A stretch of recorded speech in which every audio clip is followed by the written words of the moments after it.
Hi, this is Meg Riley in Minneapolis, Minnesota for another episode of The VUU. I am so excited about this episode because, for years, going way back to when I was a religious educator in a congregation in the 80s, we've said families are so busy, they don't have time to pay attention to faith formation. And guess what? Families have time now. So we have some people who are going to help out with some ideas for that. And before we do that, we'll have our regular folks say hello. But two of our regular folks are also religious educators, so they are hosts and guests today. But I will start with them anyway. Aisha Hauser, you're one of our religious educator hosts. How are you today out in the Seattle area? Yeah, hi, I'm Aisha Hauser. I'm in Seattle. It's no less surreal today than it's been for the last few weeks. So I'm doing okay. Showered. My hair is just had ponytail hair all week, so I'm very excited that I showered.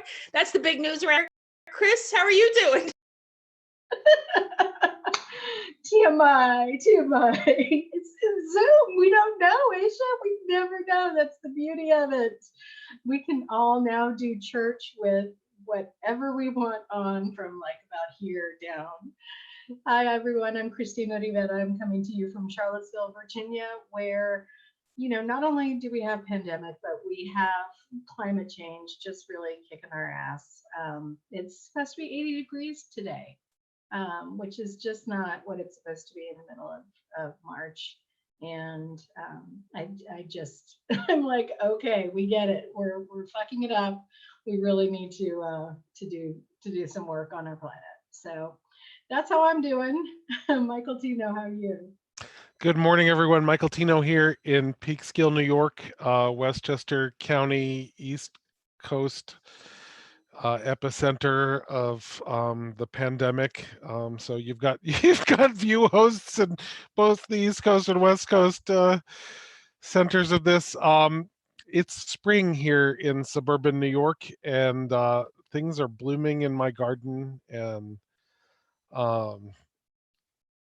I'm okay. I faced with the opportunity to look like business from the waist up. I chose bright tie-dye instead because it is a gloomy gray day here inside and out. And I just decided no gloomy gray day. Antonia Bell-Delgado is doing tech again this week and is behind the chalice. Are you going to say hi, Antonia is telling Antonia? us that we're getting a little bit of buffering and that those are streaming issues. It could be that Zoom is overloaded. Antonia, what can you tell us? It looks like when we started, we had an excellent condition for streaming, and then we were live, and now we don't. So it could be Zoom, it could be YouTube. You all will experience buffering, but we will be here and come back. Stay with us if you can, and this will go to podcast. So subscribe to our podcast on Apple and everywhere that podcasts are located, and you will see this: Apple, Google Play, anywhere else that podcasts are. I'll be behind the chalice here, making sure that your questions and comments get over to our host. I am in Wilmington, Delaware. It is raining and gray. I am homeschooling. Yeah, we're all home. So I'll just start by saying that, this thread I've been loving is reporting on our coworkers. One of my coworkers right now will not stop barking. So between children and pets, there you go. That's just going to be Was that quick. on cue? Sorry. Anyway, HR won't do anything about it. We have a couple special guests today. Michael, you want to introduce guests? I would love to introduce our special guests. We have Tim Atkins, who currently serves as the Director of Lifespan Religious Education at the Cedar Lane UU Church in Bethesda, Maryland. Tim has a strong focus on family ministry in his religious education work. Previously, he served as a member of the UUA board and as the social media director for the Church of the Larger Fellowship. And fun fact, Tim was the very first tech support person on The VUU. Episode 1, Tim did the tech. So welcome back, Tim. It's like a reunion. Happy to be back. Yay. And we also have Joy Berry with us today. Joy Berry is the Assistant Director of the FOS Collaborative for Innovation in Faith Formation at the Meadville Lombard Theological School. Joy previously served as a congregational religious educator for a decade in 3 different churches in Arkansas, Pennsylvania, and North Carolina. She is currently enjoying a return to her rural upbringing, sequestering carbon in a shared ministry of regenerative agriculture with a flock of ruminants and chickens as her collaborator on a 10-acre farm in very rural western North Carolina. And I'm upset that you're not on the farm today, Joy, because I was hoping to meet Greta the sheep. But it's wonderful to have you with us. So today we are talking about faith formation and what we are doing as congregations that are meeting only virtually to engage in faith formation, especially with children and youth, but not only with children and youth, right? Faith formation is for people of all ages. And Meg, I think that all of the VUU co-hosts are religious educators, even if only 2 of us have been DREs in the last decade. So, so I don't know exactly where to start. Tim, do you want to tell us a little bit about some of the programs that you're doing at Cedar Lane and how they're working for you? Sure. I can't get into too much how they're working for me because yesterday was our first day, right? So we have a day and a half on our under our belt so far. So I'm thinking with our religious education and programming for children, youth, and adults for like the next 2 weeks is really focused on community first and foremost. So every weekday morning, we are having an open drop-in coffee hour for parents from 8 to 9 before they have to work from home. So they have a chance to breathe. So parent caregiver coffee hour. This morning we had several join us. We and our senior minister dropped in for a while to chat with everyone there, and it's proving to be a nice area. Yesterday, our associate minister, and so folks are really appreciating this time to connect with senior staff and to see our face, frankly. And so I serve a large congregation. We have about 750 adults and 200 children and youth. So I have a staff team that is no longer doing what they were doing 2 weeks ago. My nursery attendant is no longer a nursery attendant on Sunday mornings right now. And so I rallied my staff team. We started coming up with ideas. On Saturday, we had a program-wide staff team meeting, and everyone is taking on some different online programming. So Isabel, our nursery attendant, right now is doing story time with Isabel because our nursery kids and the feedback we hear from the parents is that the kids have formed a bond with our nursery attendants. And what that just seeing their face, hearing their voice will help calm their anxiety. We are doing, our nursery coordinator is doing a twice a week craft time. She also is a science educator and is going to pull in some science lessons too. We had our first craft time yesterday and it was gloriously chaotic. I loved it.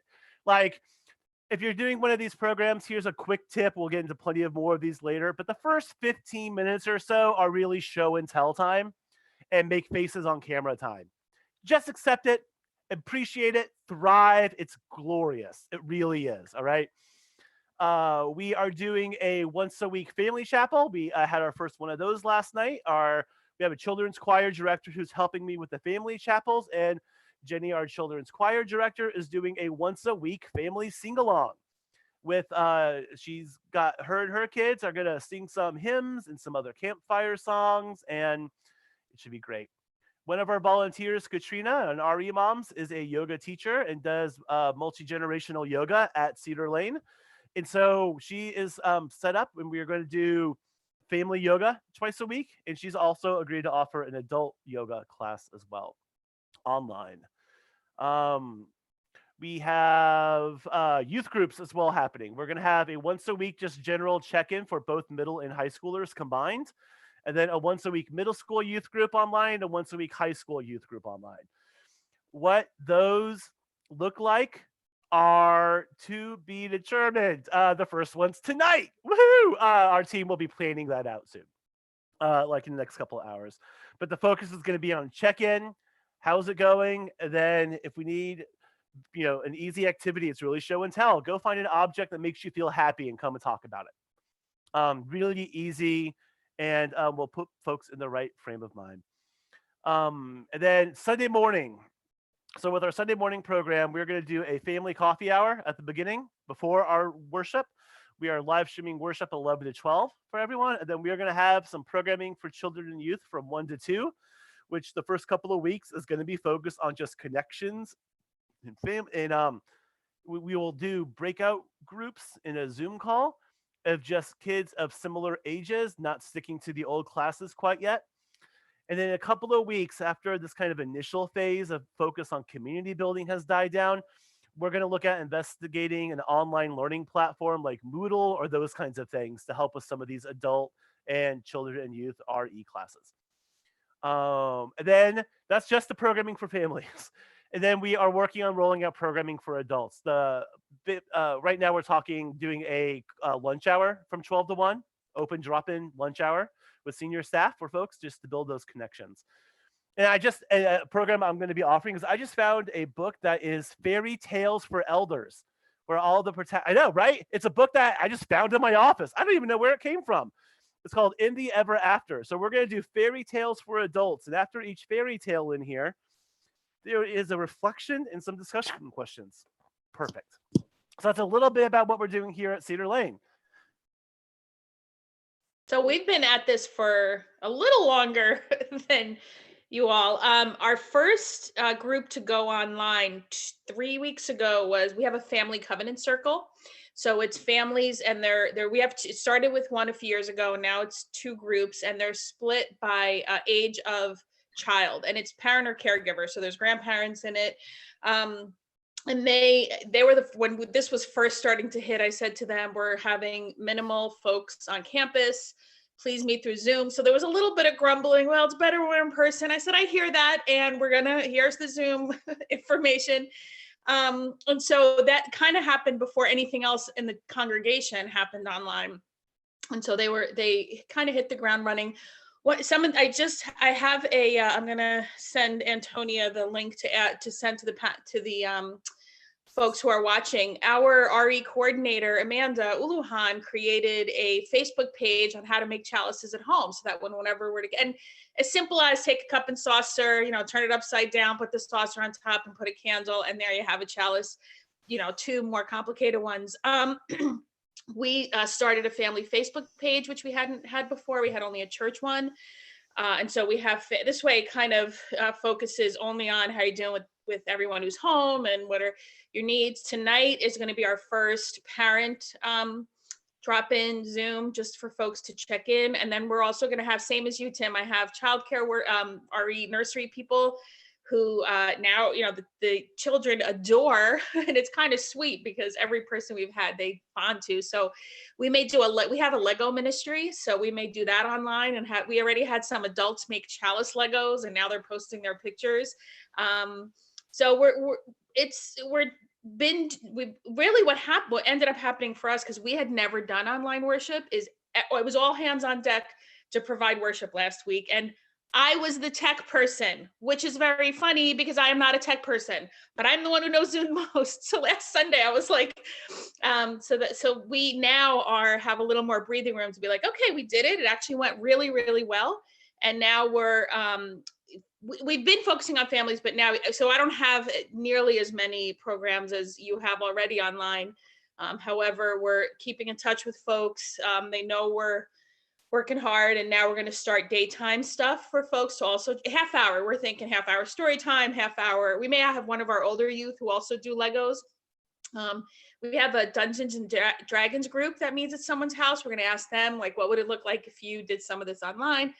So same idea. And the heartwarming thing I need to say is folks have been so generous of spirit and gracious and wanting to be part of, and we've seen families who are usually late on Sunday mornings and don't usually get to church join us online, which has been really, like I said, heartwarming and gracious, and I'm very grateful. Where'd Joy go? on your note about needing to do the tech support, I think 75% of congregations right now, their director of religious education is also director of tech support. right? For right How now. funny is that? Well, and in mine, it's the minister. So there we go. It's I all just wanted- good. I wanted to Um, mention a platform that one of our viewers who ran a K-6 Google Classroom has some ideas. That would be the president of Meadville Theological. I One of love my that. youth advisors. Hey, yes. Yes. So there's all kinds of religious educators in the world. Just wanted to say it. That's Elias Ortega. and so that seems like a lot. I serve a tiny congregation, and we are not doing all that. I have to say. And so, Joy, I noticed that you posted something on Facebook recently about how the whole church needs to be the curriculum, and that we have an opportunity to lean into that now. And I'm wondering if you might say something more about that and the philosophical things that we have an opportunity to think Yeah. about.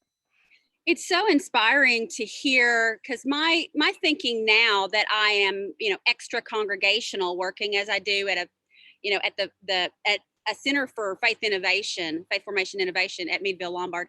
Hi, Elias. My concentration now is not so much on nuts and bolts content. My concentration is really about what is the big picture about how faith formation is the essential ministry of Unitarian Universalism, and where do we fail in doing that? Where are our growing edges, and where are the places we're doing it well? And as Jake Morrill always said, look for where the energy is, and attend to growth there. So I'm very inspired to hear about how some of what I've been thinking about could actually look in congregations. I think the emphasis there should be on the word could, because it's absolutely true that congregational leaders should be the ones to decide what will work, where is the energy. But I think there are some overarching things that I would love to share.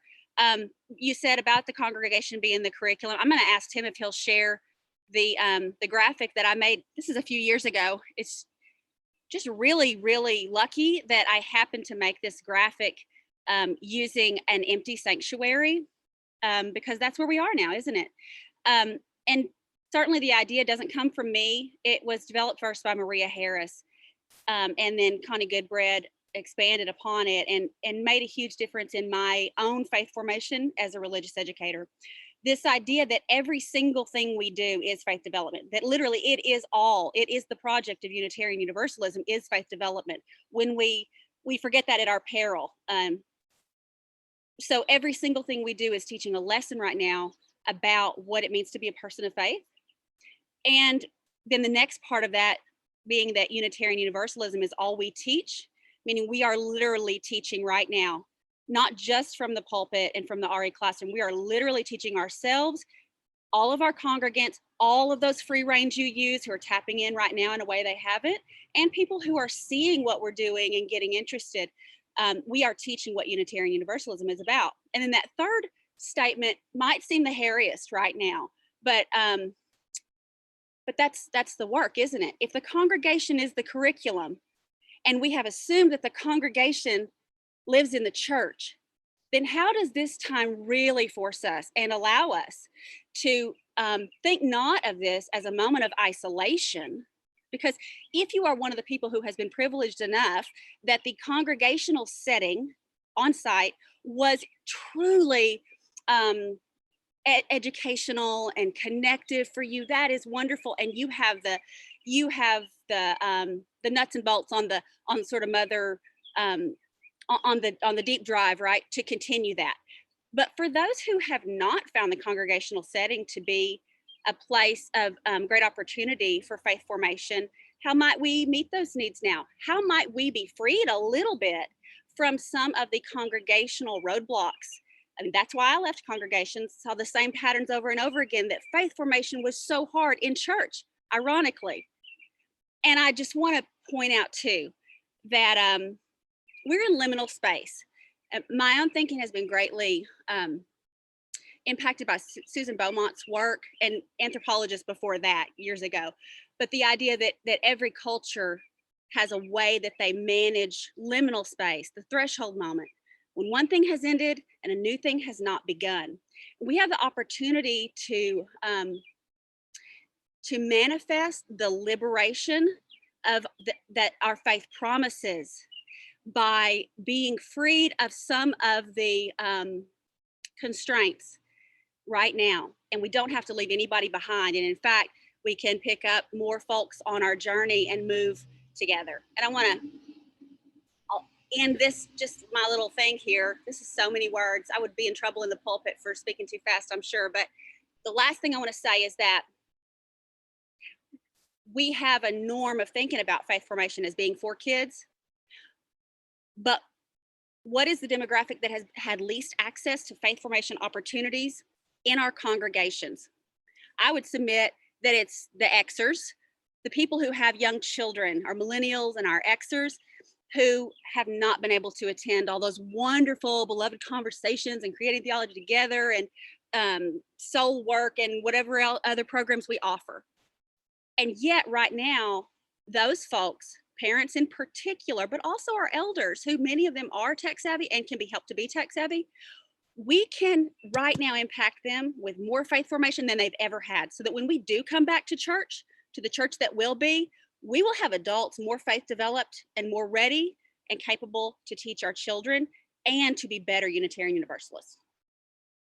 Check. Amen. Excellent. We have a lot of folks chatting online, and it's hard for me even to keep up because we usually, this is maybe the second highest number of people we've had after last week. But Darby Lockridge says, yes, DBLE alum here. This lives in my brain even without being in leadership anymore. Heather Walker says, good morning from Calgary. We had our first virtual Sunday service, 40 or more LinkedIn. I watched with my neighbor. We had set this up over the last few years.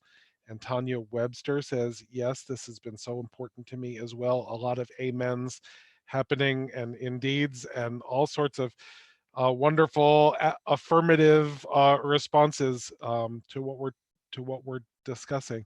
Chris, I'm wondering if you have something that you want to share that you've been thinking about how we should be approaching this as our host guest. Host/guest. I think that one of the things that I'm aware of not being in a congregation is, and kind of seeing all of this come together, because I'm not responsible for a particular congregation, is the ways in which we need to help support our religious professional staff to not reinvent the wheel. Because there's a lot of wheels getting reinvented right now. And that's okay. Like, at this point in time, everybody's just like, oh my God, we've just got to do something. But I think as we live into this, it's going to be really important for our mental health and for our taking care of ourselves as religious professionals, to start seeing the ways in which we can collaborate, not just within our staff groups, but between congregations. Because we're the VUU Association of Congregations, because I really think that is how we're going to make it in the long term. And I think we're in this for a while. And so, I don't think that the pace at which you've seen your religious professionals work in the past 2 weeks is something that is sustainable at all.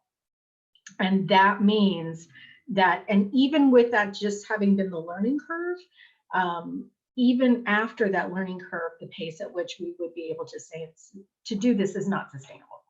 So that means looking at your clusters and saying, okay, how can we take, how can we, as Megan was saying, how can we take a shift for the revolution? So maybe every congregation isn't doing Sunday service every week. And you invite each other to each other's Sunday service, and you start rotating that. Maybe one congregation has somebody who is really, really strong in that, pre-K through 1, they've got a great online program going, and they can invite the congregations nearby them to do that. or even from across, from New England down to Florida. Bigger.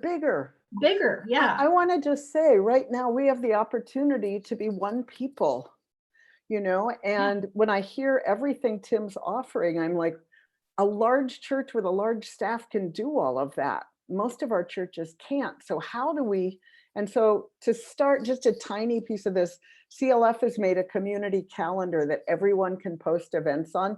Now, some events, you want to be with your own people and see familiar faces, and that's the goal. But for story hour, for a lot of these things, we could have like UU TV basically with different time zones, doing bedtime at different times. And I just want to think as big as we can. I mean, to me, this is so exciting. And I think religious educators are always the ones who collaborate out front, because you have to, or you die in a program. You have to be an organizer. You can't just stand in the pulpit and say that wasn't that good this week. You just have to have people in place.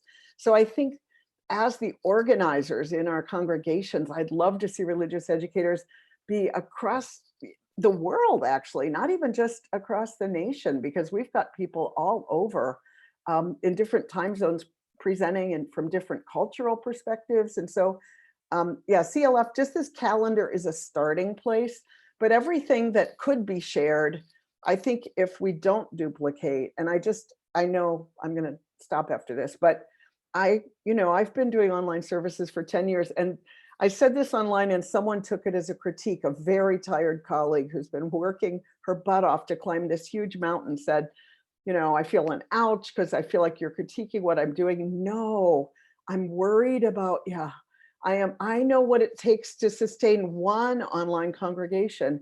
And I'm worried about my beloved, and when I say colleagues, I mean all of us, the leaders, lay leaders, religious educators, administrators, recreating tiny little pieces when we could open source draw from each other and work a lot less and be grounded with our kids and our homes and all the other things pulling at our own health. And just to say, we haven't yet hit the stage where there are a lot of sick people, and we're going to need backup for people who are doing things. And so having a robust rotation that's collaborative on a huge level, I think it could be a great opportunity, like Joy said, to create kind of what we've been wanting to create anyway. Anyway, I'll stop there, but I have this dream of what we could do now.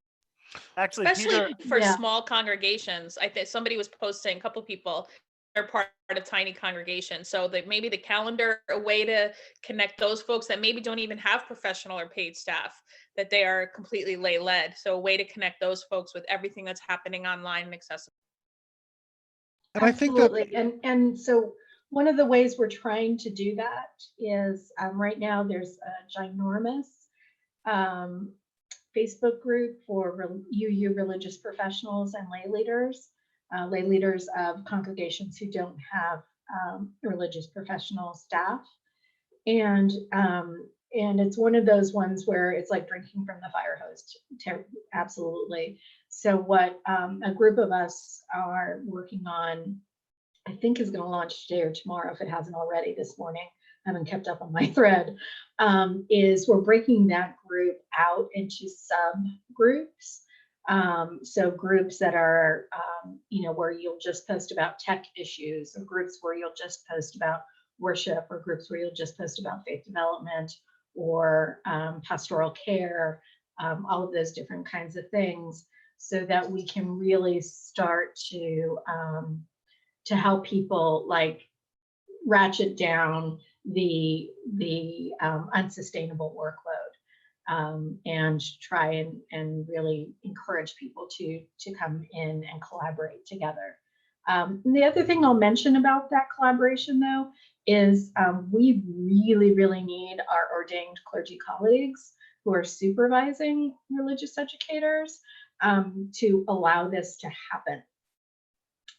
Because as avant-garde as religious educators can be, unless we have the support of who we're reporting to, including our staff supervisors or board supervisors, we need that latitude to be able to say, no, I think this is really the thing we need to be doing, and we need folks to be listening to that. As we said on the VUU last week, and God bless y'all, some of y'all still did it, but that's okay, because we're all learning together. You cannot recreate. Now, you cannot take your Sunday morning service and try and recreate it. Like, let's say it again, because we still saw some folks doing it. Please stop trying to recreate your Sunday morning service online. It just doesn't work. We still had some congregations who were filming to an empty worship hall, and we now know that even that isn't going to be sustainable. As we're getting orders for shelter in place and things like that. So really, just take this week, take this time to just rethink and imagine what it could be without having to recreate that exactly the way it is. So to uplift Christina's point about the collaboration, some stories from the DC area right now. Last week we had our regular cluster meeting that was right before everything got shut down. And so we started, but we knew it was coming. And so we started plotting out what some of these joint programming could look like within our Laredo cluster. And now our DC area cluster is getting things ramping up as well in terms of how to share resources. A lot of the programs right now are more of the gathering the internal community. And once we move to doing, for example, adult online classes, that is going to be where we really boost up collaboration. Because for some of these classes, there is no reason that it should just be a Cedar Lane program on how to make a home altar. We are planning on putting up all of our story times. Anything with the word time in my title is eventually going to be on YouTube. That's how we're kind of marking it. We have to figure out a few things like kids being up there, so we have to do some better better management of the streaming part to Zoom. So we're not getting certain kids who we don't have permission to share, right? So we're working on that. Most of these should be shared. We're talking about what an online youth con would look like in our area. And so I fully agree about the needing to collaborate. And a lot of these programs should be open to whomever. And that's one of the questions we're talking about within our congregation right now is how do we handle visitors to our programs or to our worship service? How can we help? How can we have their support? How do we have an online path to membership? So see, there's some of the questions that we're thinking about big picture, because probably in a month, we're going to need to know the answers to them. We don't need them right now, but we need to start kind of thinking about those, just like how we're going to do an in-depth Sunday morning program. So being out of a congregational setting gives me a slightly different view, just like being in a congregational setting gave me a different view than I have now. And both are really important. I want to just observe in a loving way how we are so competent and we are so dedicated to this faith and our colleagues. In particular, I'm speaking of religious educators here, although many, many ministers also fit this bill. I just want to notice how Christina said something, which was our religious educators are going to need some space to do this. And we said, yes, we agree with that, right? But how many seconds did it take us to come back to, we can do this, we can do this, we can do this? Because it's in our nature. That when I first became a religious educator, I really had no idea what was going on. I'd been unchurched since I was a little kid. And I grew up Free Will Baptist, which, as y'all heard me make this joke before, is not as free as you might imagine. But the first thing I ever went to when I was part of SWUC, OG SWUC, was Kathy Smith telling me that just because someone in my congregation had said that as a DRE I was an asshole, didn't mean that I wasn't doing my job. And she told me the story of the babies in the river. And it was a profoundly pastoral and also faith developing moment for me to recognize that part of our job as religious educators is, well, let me say it this way. We must hold space in our jobs to notice things and say things and communicate things and resist things and keep saying things. I don't have to tell. I'm looking at the faces. I know who do this as for like literally it's their vocation. I guess what I'm trying to get to here is we are definitely going to need help in making the space that we need for us to do our jobs well. And ministers are being called to help us do that. But I want to note that saying no to some things makes space for what we have not yet said yes to. And in the coming weeks, not only will we need to know the answers to the questions Tim has answered, some of those answers are going to be, we don't have the room to do that because we have not yet begun in congregational settings, at least, to meet the needs that have not yet begun arising. We don't know what we don't know, but what I do know is that many religious educators and ministers are committed to a trauma-informed lens with our ministry of faith formation. And in a congregational setting, pastoral care is often the bailiwick of a minister or a set of people, often not the religious educator.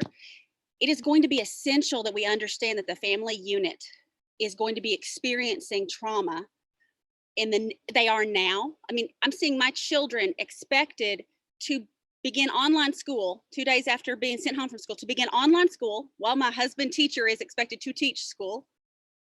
And they do not know how to do providing the space. I listen to their check-ins and they go to a great school, which is all about restorative justice and, all the good things. And they still don't know how to, in their check-ins, which was the first thing that they did in their little special social group that stays together over multiple years, no matter how their teachers change. They didn't do a check-in about what are you feeling scared about, because they don't have the capacity for it. They're not trained in it, but we are.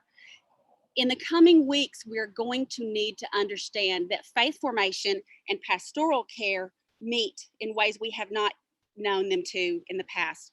So how is it that your congregational professionals are being given the space to read, think, and learn to prepare themselves for that? And one other point, many of us, we are still a highly gendered profession in religious education.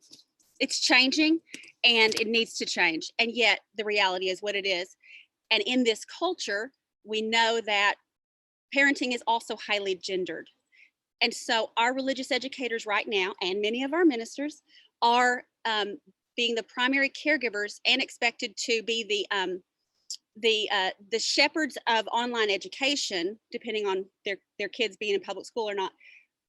And there just isn't room in the day for everything. So that makes me want to tap back to, I believe it was Meg who said, we're going to have to spell each other. We're going to have to figure out how, if I have a need this week and I can't do the thing that my minister thought I was going to do or that my covenant group thought I was going to do, I have to be able to tap my colleagues and say, can you take my covenant group as well as your own to have that conversation? And if we're not being given the permission, the latitude, Christine, as you said, to do that, then we will miss a unique competency as a faith community that we do have to meet the emotional and spiritual needs of people right now that we maybe have not before. Thank you. So we have lots of stuff going on in our chat, and I just want to make sure that here when people come back to the podcast, they know that there are people chatting up a storm over on YouTube. And I'm just going to read some of the things that Antonia has been so wonderful about letting us know. Peter Bowden says many congregations are seeing and should expect to see more visitors as they move to have more robust online presence, and it's important to keep membership development going. Twinkle Marie Manning says, amen, what Christina just said, need latitude and freedom to create. Andrea James says, then we can curate rather than create everything, which frees time connecting, pastoral and self-care, and parenting, caregiving, etc. On the curation front, Michael, this is please. a great ask for a volunteer to do. Oh, yeah. All right. This is a great volunteer ask to be curating these resources. And Dawn Fortune, friend and sometimes guest co-host, says, oh, wow, the potential for adult RE classes just exploded in my geographically diverse congregation. It is a challenge to get people to attend programs on weeknights because of driving distances. And here too, with elders who don't drive at night, who are now able to get to things, or people with mobility challenges who can't move on Sunday mornings, who can now attend worship. It's just, there are actually things that this is making possible.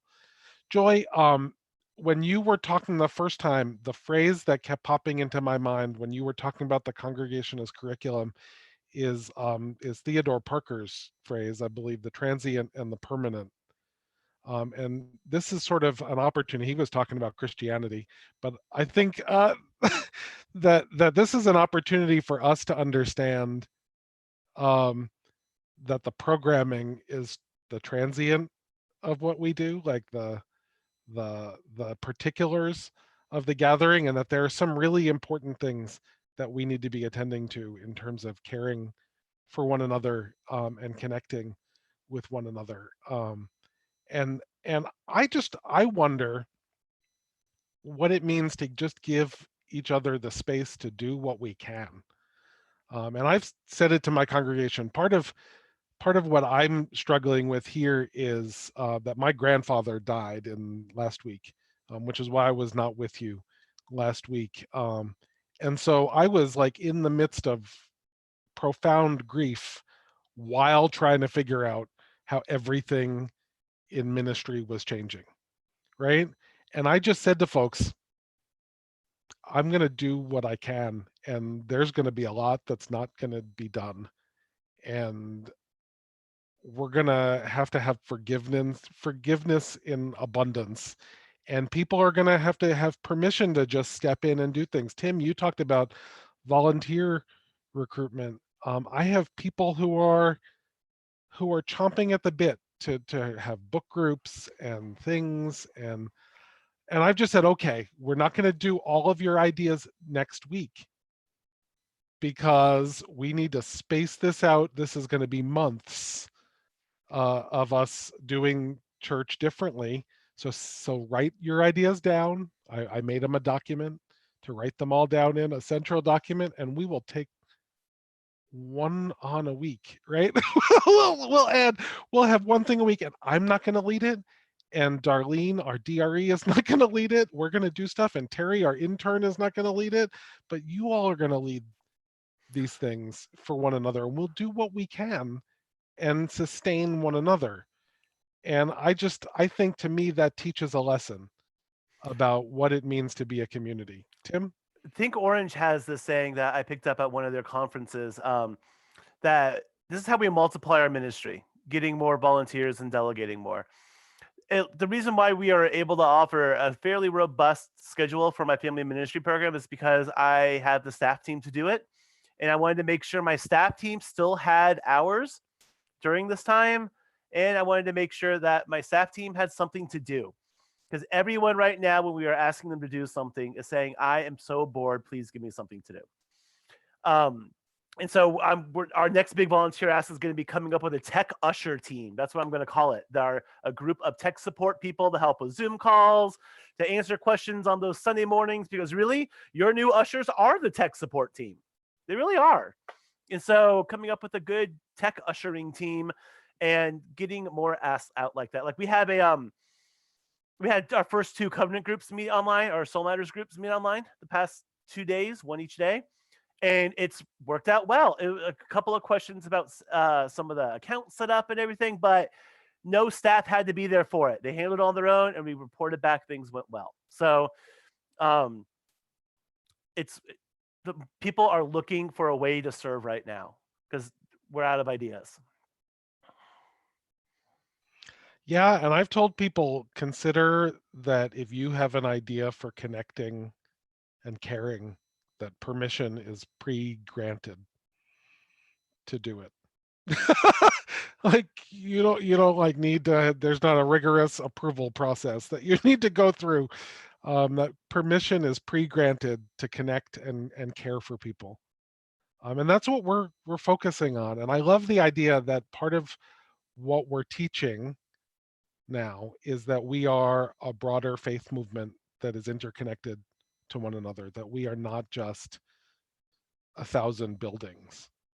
and that we are, whatever, 200,000 people or 300,000 people or 1 million people or whatever number we're going to use, and that we're interdependent, even if we can't all, any of us, be in the same room with one another.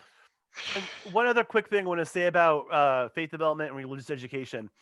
The past couple of years, religious educators have been talking a lot about family ministry and moving religious education to a family ministry approach. And that is what we have to do now. It's all family ministry. So for congregations who aren't quite sure about the family ministry bandwagon yet, it left about a week ago. So you can still hop on, but family ministry is really how we have to do faith development, at least for the next few months. Aisha, And oh, sorry, Joy. Sorry. Just was going to say, Aisha's a little further down the road than the rest of us. And I'm really curious how you see that evolving in Seattle, that family ministry piece.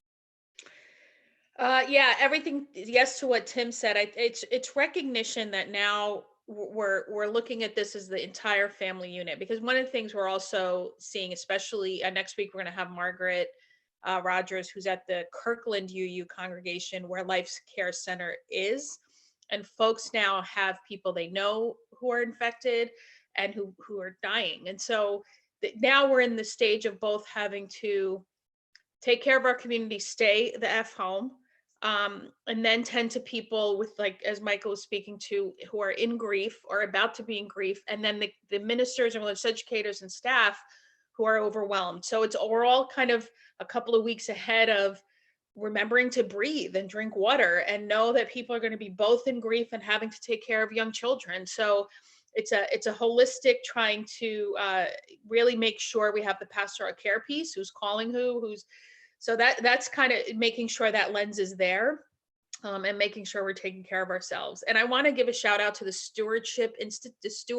the Trauma Stewardship Institute, which was founded here in the Seattle area. There's a couple of books. There's a website, the Trauma Stewardship Institute.com. And there are a couple of books that talk about helping us, the caregivers and folks in service and in helping professions, take care of ourselves, because then there's secondary trauma. So thank you, Joy, for naming that, because there's the folks who are experiencing the direct trauma, and then there's the folks who, this is also, Ijoma Luo yesterday said, what's happening right now is bringing up trauma for folks who grew up food insecure, who grew up, there's a lot of PTSD that's going to be coming up for folks as well. So that's what's coming up for us here in Seattle, that now we're a little bit ahead of what's been happening.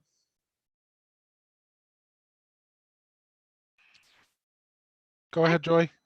Yeah, I keep coming back to, like some ministers say they only have one sermon, and many religious educators may feel they only have one story for all ages. And I keep coming back to this, how we are truly in the chrysalis right now. We are truly the caterpillar, and it seems as if we have died.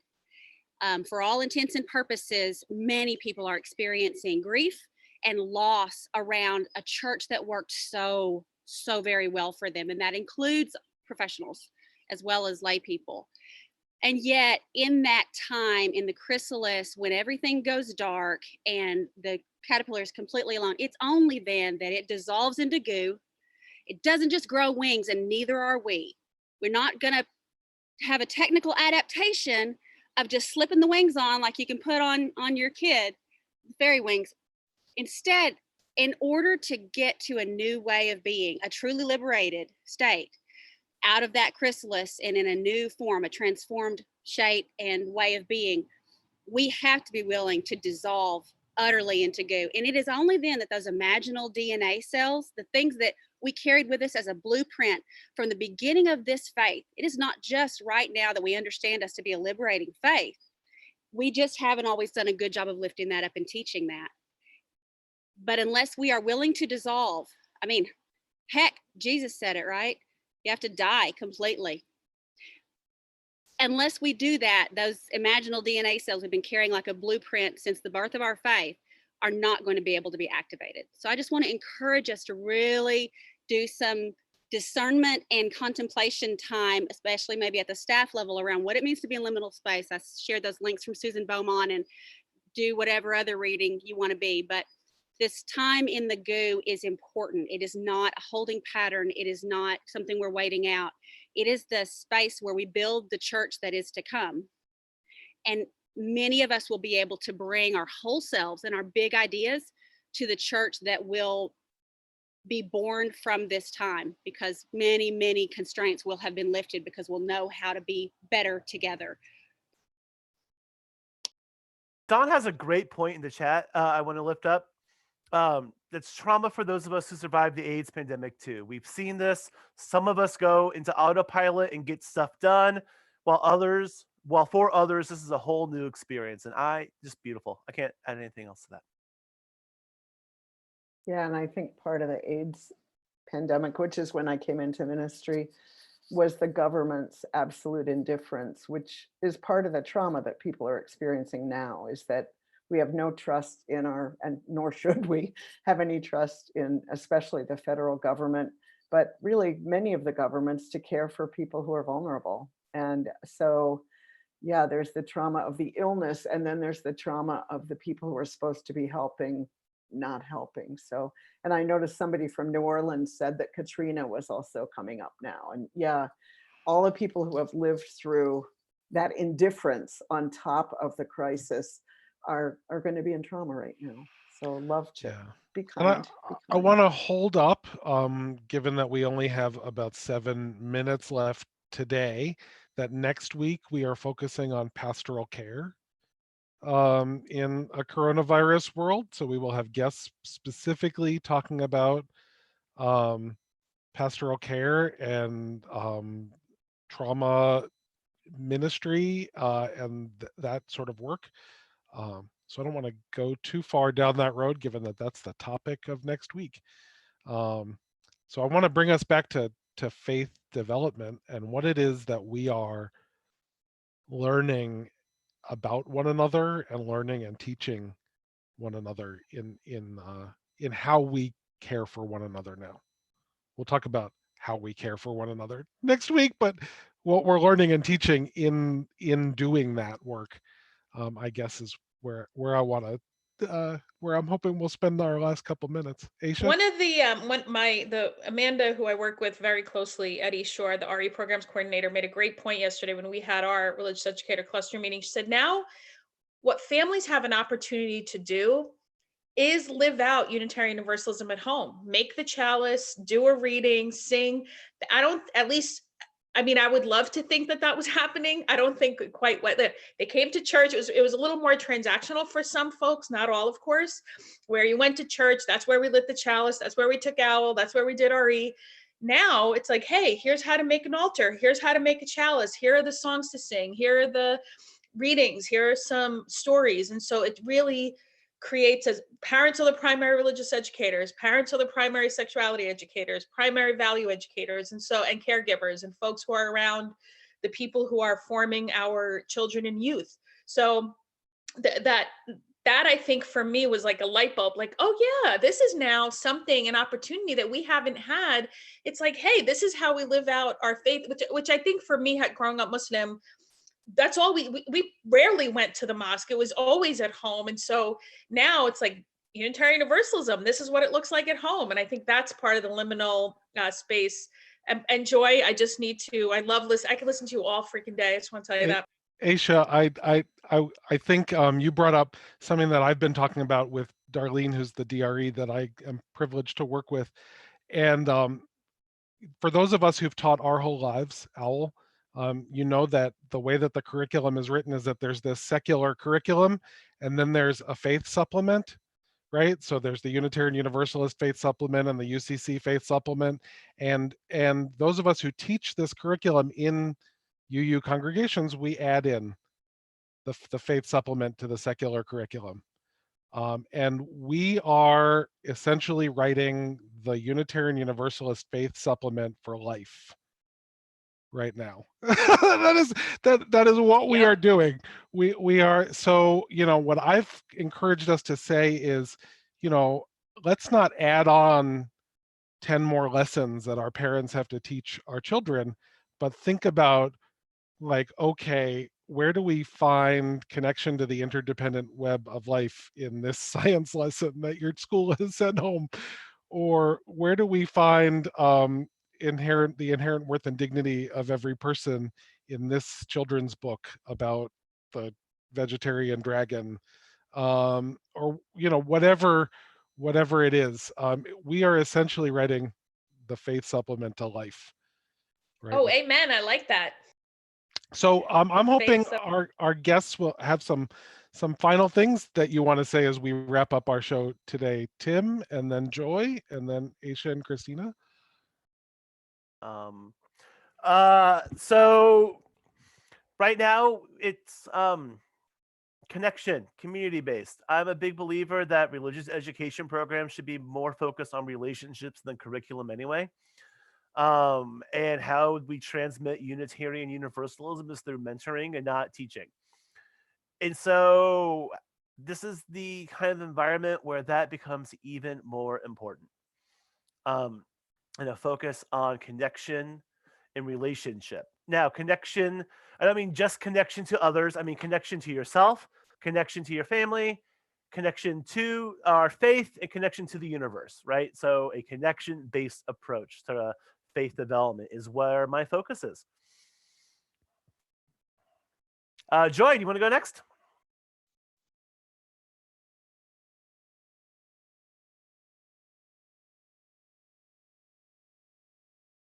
I think that we are very attuned to the risk of isolation in this situation, and yet we are highly skilled in some ways as a people of faith, like Carissa Pinkola Estes says, we truly were made, or at least faith formed by Unitarian Universalism for these times.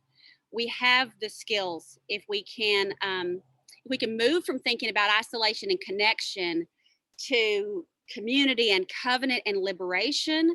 I feel that those will be touchstones that will lead us towards understanding the opportunity of this moment, even as we hold a great deal of space and empathy and compassion and care about the impact this is having, not only on our congregants, but also our wider communities.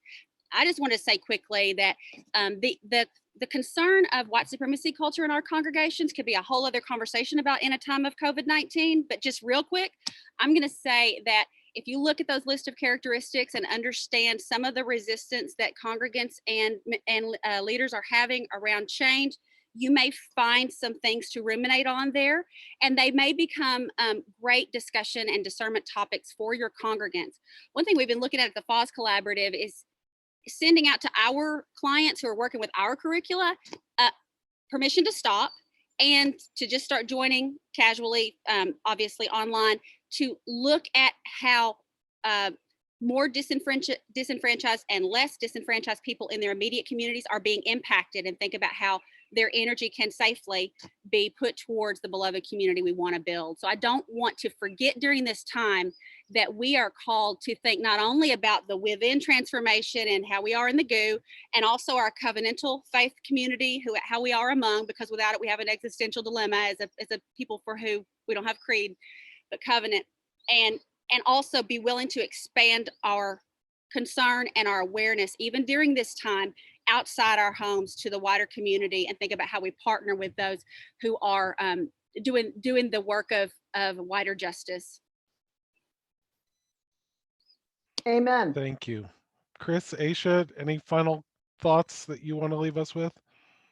Amen to everything that's just been said. And I love the liminal space and that we're in the GU and we could center liberation when we create something new. Amen and ashe. Chris? Take care of each other and recognize limits and boundaries, and put some limits and boundaries out there in your work as religious professionals. That's only going to help you, the people that you're there in community with. It's not just about helping you. So take care of each other, y'all. And take care of yourself. Drink enough water, get enough sleep, and find something to laugh about every day. That's my new tagline. I love you all. Wonderful. So helpful. Thank you.